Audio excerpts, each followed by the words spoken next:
You know, it hurts my heart when you do that. You know.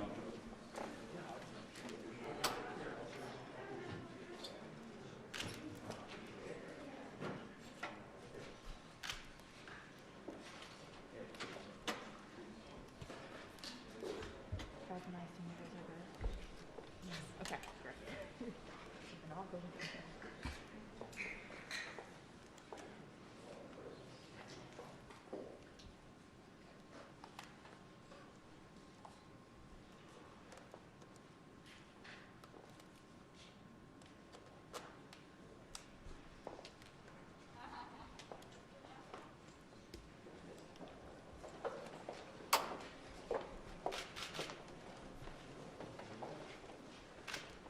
Good afternoon, folks.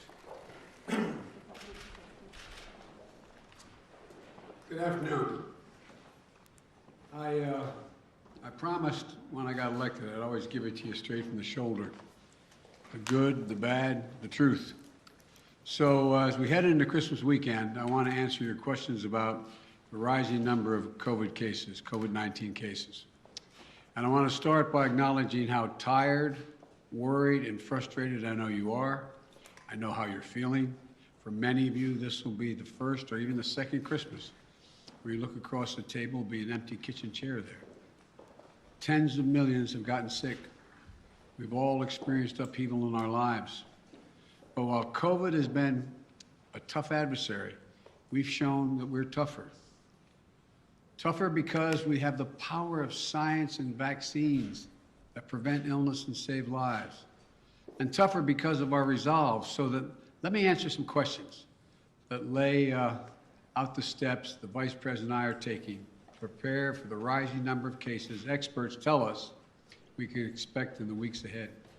First, how concerned should you be about Omicron, which is now the dominant variant in this country, and it happened so quickly? The answer is straightforward. If you're not fully vaccinated, you have good reason to be concerned. You're at a high risk of getting sick. And if you get sick, you're likely to spread it to others, including friends and family. And the unvaccinated have a significantly higher risk of ending up in a hospital or even dying. Almost everyone who has died from COVID-19 in the past many months has been unvaccinated. Unvaccinated. But if you're among the majority of Americans who are fully vaccinated, and especially if you've gotten the booster shot, that third shot, you have much less reason to worry. You have a high degree of protection against severe illness. But because Omicron spreads so easily, we'll see some fully vaccinated people get COVID, potentially in large numbers. There will be positive cases in every office, even here in the White House, among the vaccinated from Omicron. But these cases are highly unlikely to lead to serious illness. Vaccinated people who get COVID may get ill, but they're protected from severe illness and death. That's why you should still remain vigilant. According to our doctors, even if you're fully vaccinated, you should wear a mask when indoors and in public settings. Wearing a mask provides extra protection for you and those around you. And I know some Americans are wondering if you can safely celebrate the holidays with your family and friends. The answer is yes, you can. If you and those you celebrate with are vaccinated, particularly if you've gotten your booster shot. If you are vaccinated and follow the precautions that we all know well, you should feel comfortable celebrating Christmas and the holidays as you planned it. You know, you've done the right thing because you enjoy the holiday season. And thanks to the progress on vaccinations this fall, we've gone from nearly 90 million adults in July who had not even started their vaccination process to fewer than 40 million today. Still too many, but down from 90 to 40. All these people who have not been vaccinated, you have an obligation to yourselves, to your families, and quite frankly, I know I'll get criticized for this, to your country. Get vaccinated now. It's free. It's convenient. I promise you, it saves lives. And I honest to God believe it's your patriotic duty. Another question folks are asking is, what can you do to make yourself and your family feel safer and be safer? The answer is simple. Get your booster shot. Wear a mask. Our doctors have made it clear. Booster shots provide the strongest of protections. Unfortunately, we still have tens of millions of people who are eligible for the booster shot but have not yet gotten it. They've gotten the first 2 shots, but they've not gotten the booster. Folks, the booster shots are free and widely available. Over 60 million Americans, including 62% of eligible seniors, our most vulnerable group, have gotten their booster shots. I got my booster shot as soon as they were available. And just the other day, former President Trump announced he had gotten his booster shot. Maybe one of the few things he and I agree on. People with booster shots are highly protected. Join them. Join us. It's been 6 months or more since my second shot. If it's been 6 months or more for your second shot when I got my booster, you can get yours today. It's been 6 months or more since your second shot.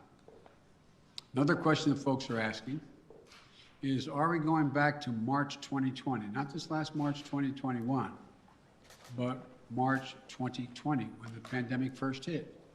That's what I keep getting asked. The answer is absolutely no. No. There are 3 big differences between then and now.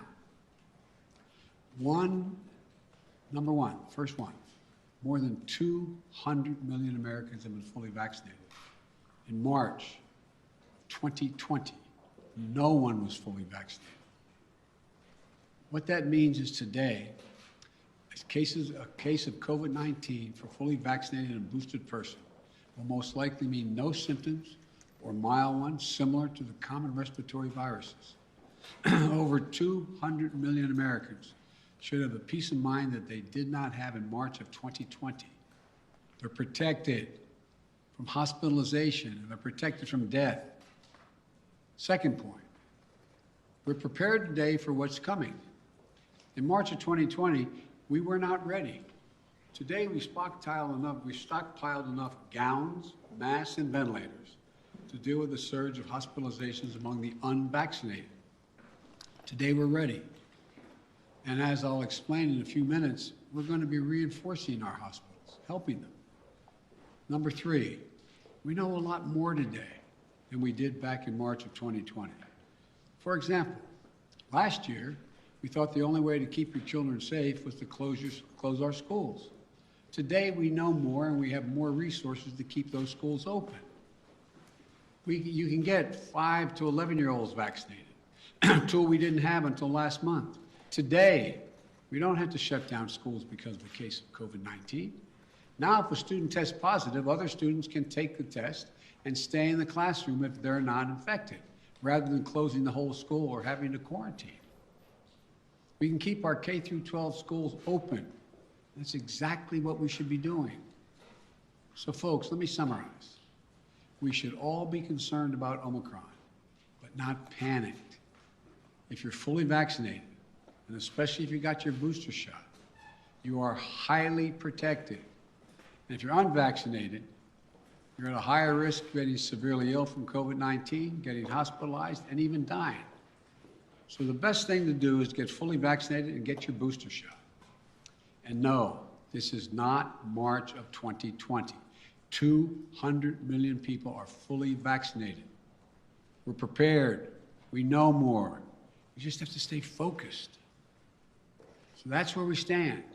Now let me tell you about the additional steps I'm ordering today to take on what is coming. I know you've heard a lot of this in the news already this morning. 3 weeks ago, I laid out a COVID-19 action plan for this winter that prepared us for this moment. Today, we're making the plan even stronger.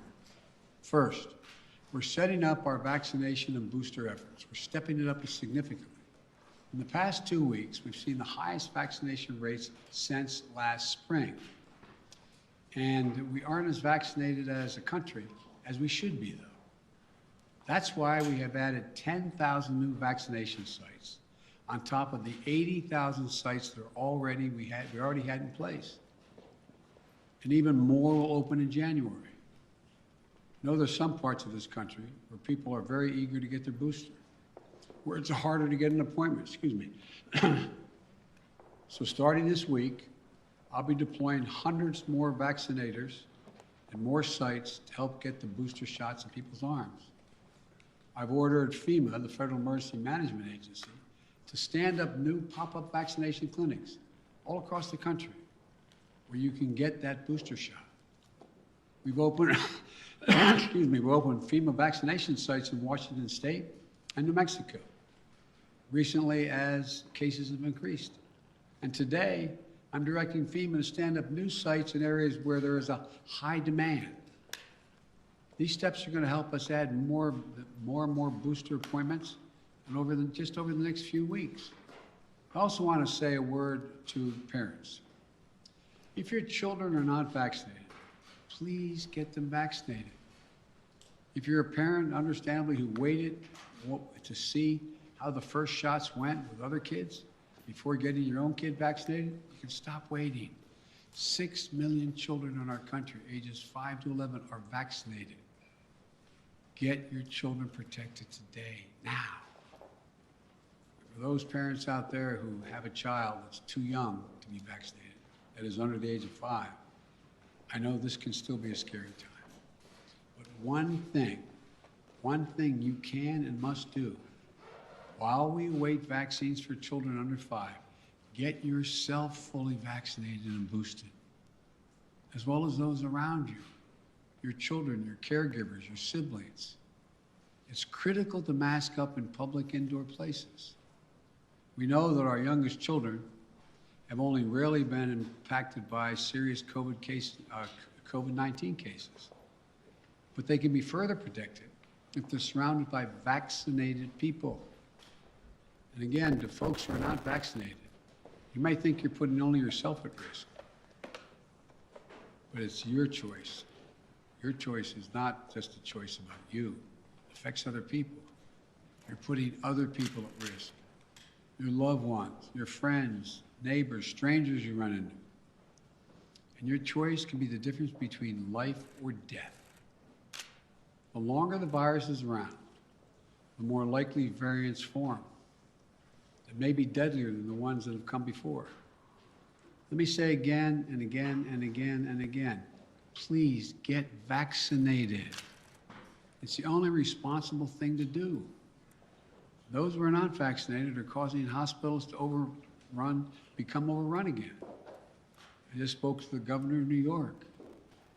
Every COVID-19 hospital means someone with a heart attack, cancer, or other serious illness may not get that bed and that life-saving care they need in the hospital. Look, let me give it to you straight again. Omicron is serious, potentially deadly business for unvaccinated people. Let me be clear.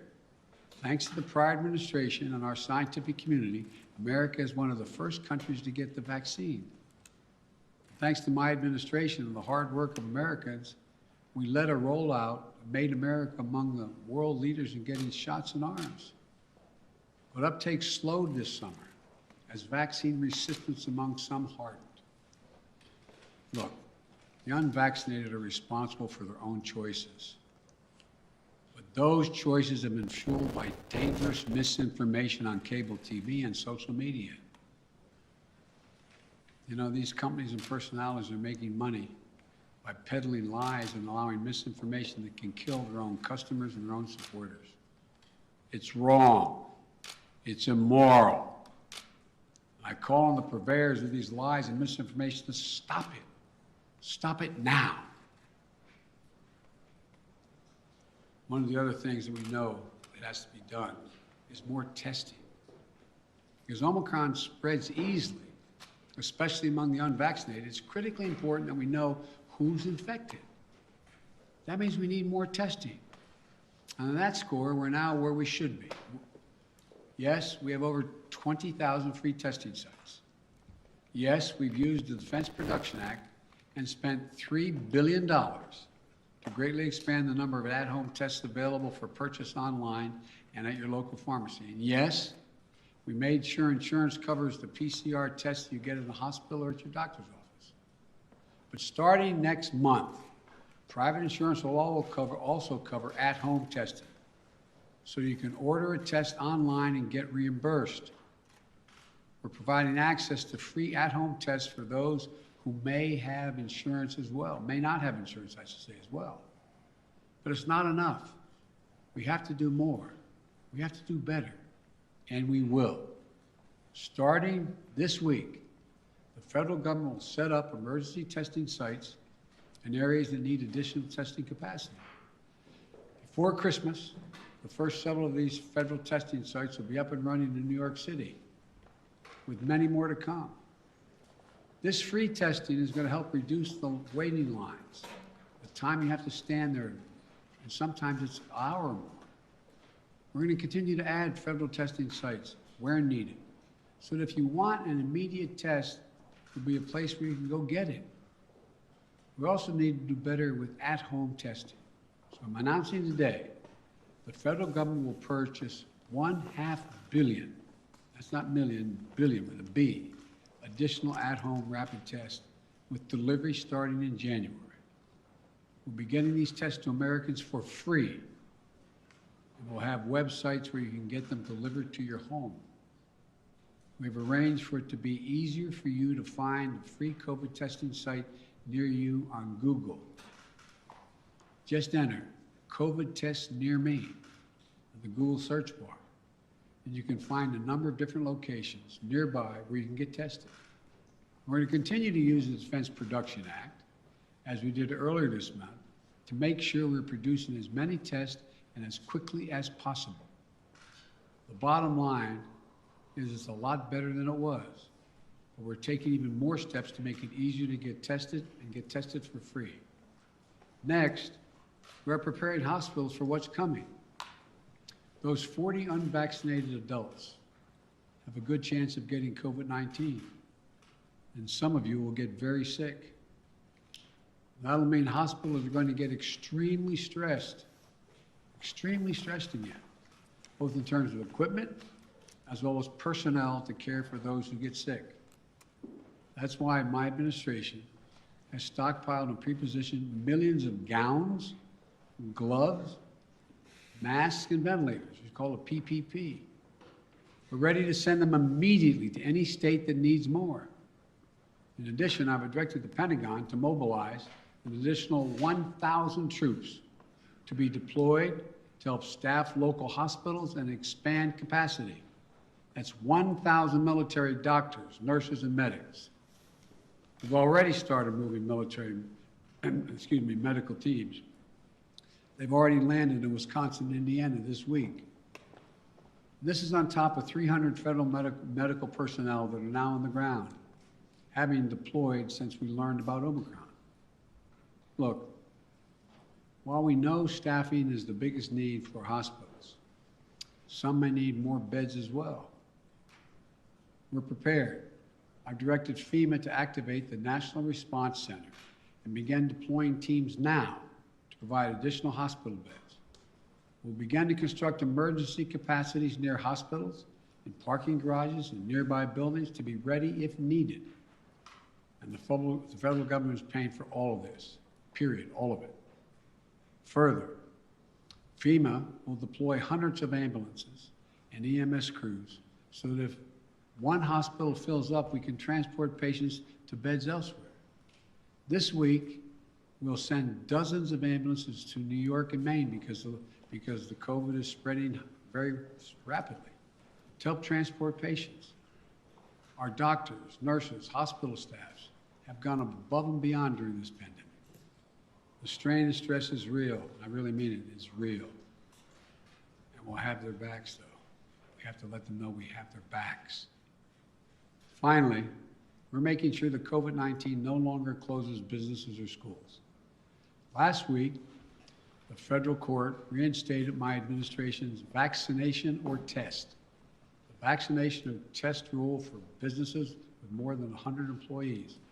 The rule requires employers with 100 or more employees to protect their workers who are on site and indoors with the requirement that they be vaccinated or tested each week or go home. These rules are going to keep workers safe, and keep workers safe will help keep businesses open. When people are vaccinated or tested, they are much less likely to get sick and less likely to spread it to others. Customers are more likely to come in and shop. because they know it's a safe environment. I know vaccination requirements are unpopular for many. They're not even popular for those who are anxious to get them. My administration has put them in place not to control your life, but to save your life and the lives of others. Where 400,000 Americans died from COVID this calendar year, and almost all were unvaccinated. Almost all were preventable. The rule is legal and effective. It's going to save thousands of American lives. We must also keep our K-12 schools open. Look, the science is clear and overwhelming.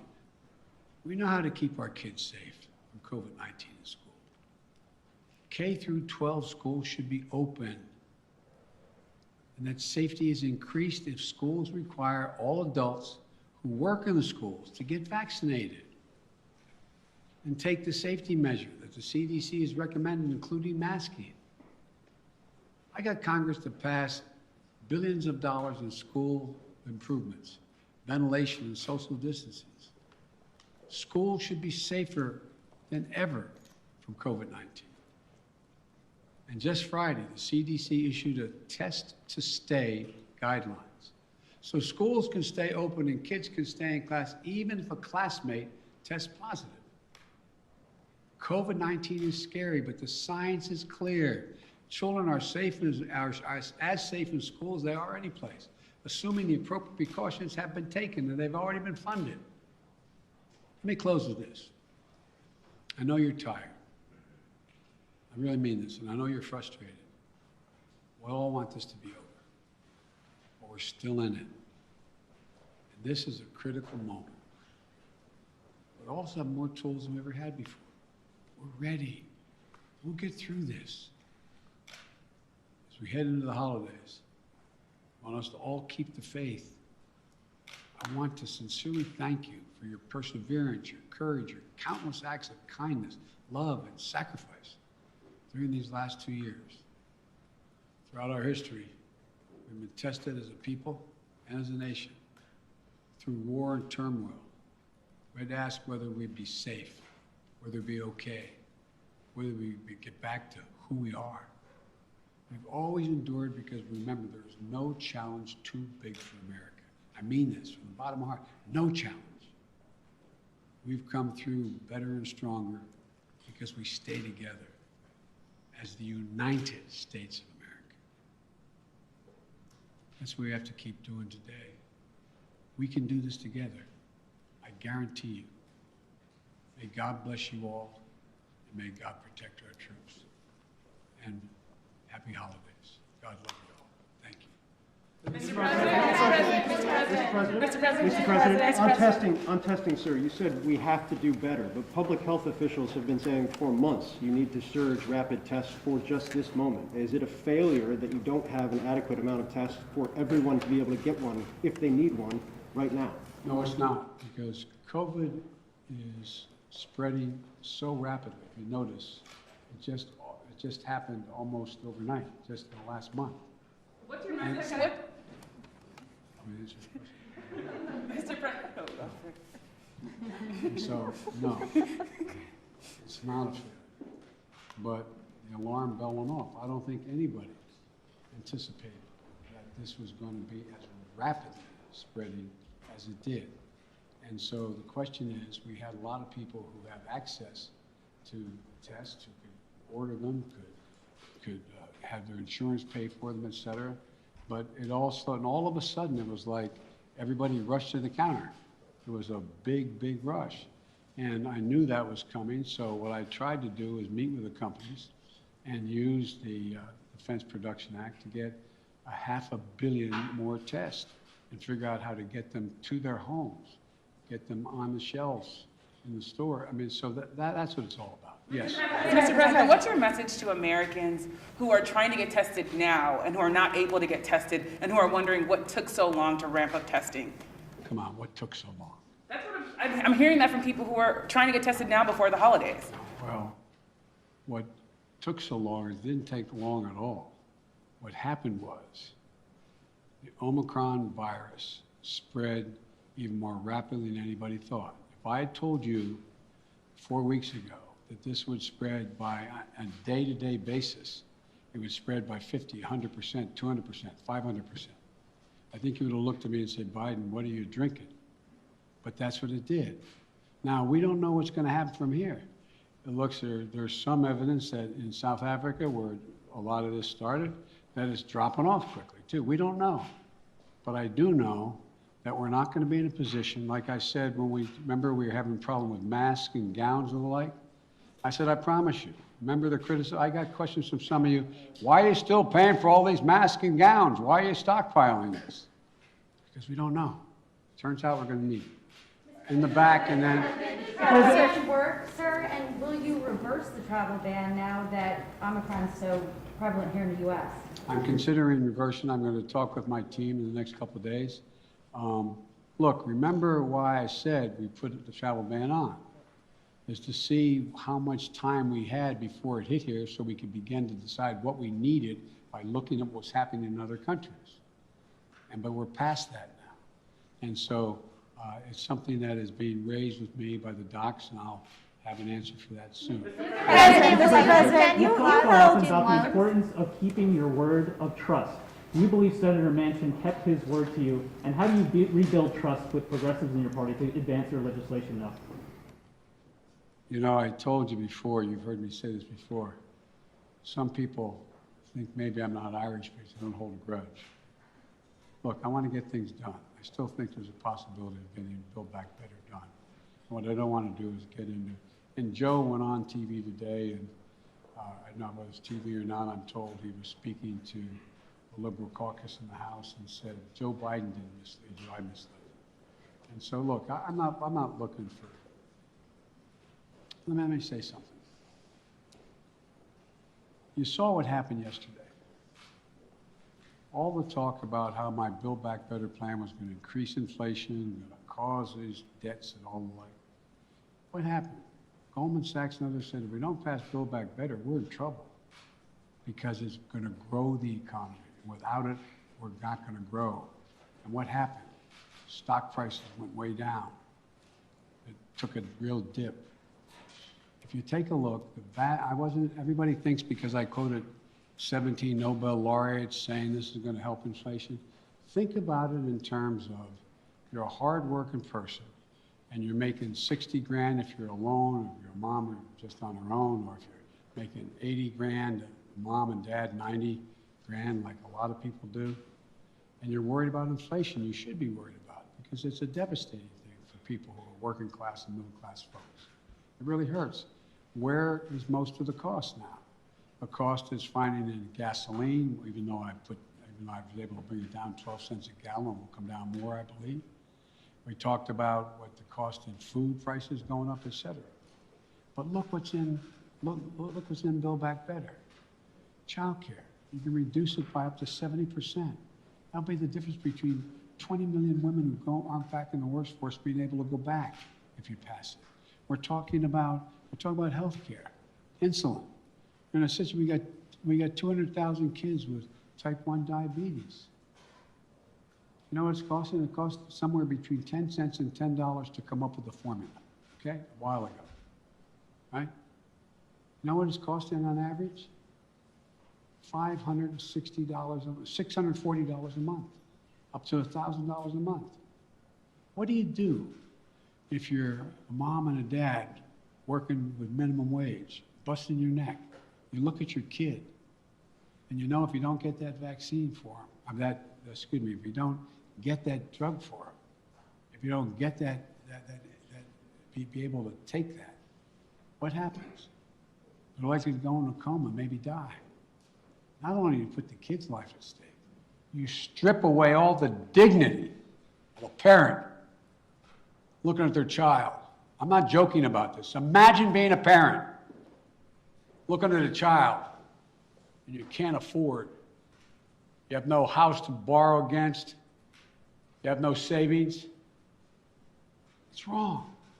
But all the things in that bill are going to reduce prices and cost for middle class and working class people. It's going to reduce their costs. What's inflation? having to pay more than the money you have because things have gone up. Well, bring down all those costs across the board from child care to a child care tax credit. But I'm not supposed to be having this press conference.